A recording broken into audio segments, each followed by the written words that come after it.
The maids are off today, so hurry up and come over to cook for us. Nicole sneered and hung up the phone without saying anything. She had been walking on eggshells around Eric Ferguson, trying to maintain this fragile marriage. At the office, everyone underestimated her, but she still did her best to play the role of Eric's secretary. At home, Eric's mother and sister looked down on her because of her unknown origins. They were mean and picked on her every chance they could. They ordered her around, asking her to cook, do the laundry, and even clean the house. Nicole, who was supposed to be the young madam of the Ferguson family, was treated like a lowly servant. She stayed meek and obedient. She also never complained about any of this to Eric for fear of troubling him and putting him in a difficult position. She had endured so much that she was desensitized to it. Regardless of how much others despised her, Nicole was still willing to persist and endure all of it for the sake of Eric Ferguson. However, for the past 3 years, Eric never seemed to remember that she was his wife.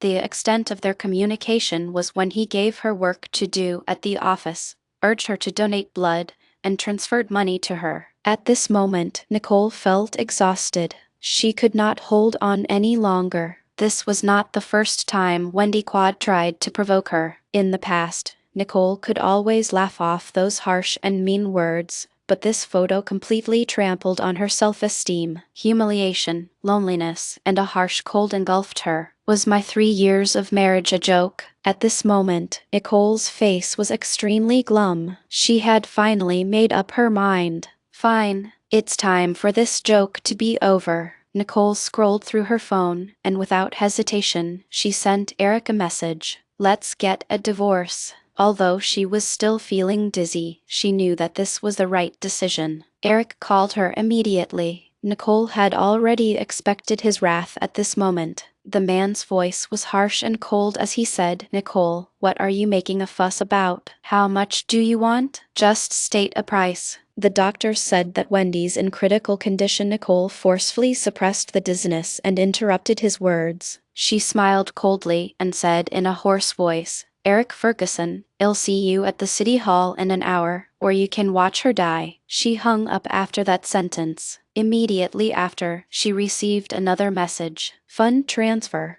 $1 million. Hahaha. Nicole laughed out loud as her tears gushed out uncontrollably. This is absurd. It's just too ridiculous. Nicole put away her phone. She suppressed the pain in her heart and the burning sensation in her body, then braced herself and took a taxi to the city hall. Time passed by the minute. Eric Ferguson called Nicole twice, but no one answered, so he refused to call again. Nicole sat on a bench looking very pale. An hour later, Eric walked over with a stern, expressionless face as he looked down at her with his cold gaze. What exactly are you dissatisfied with? I know that you've donated more blood this month, but I've already compensated you. Let's just get a divorce. Nicole lifted her head and met his cold gaze. Her voice was calm and composed, and she no longer wanted to speak to Eric anymore. What they said was never the same thing.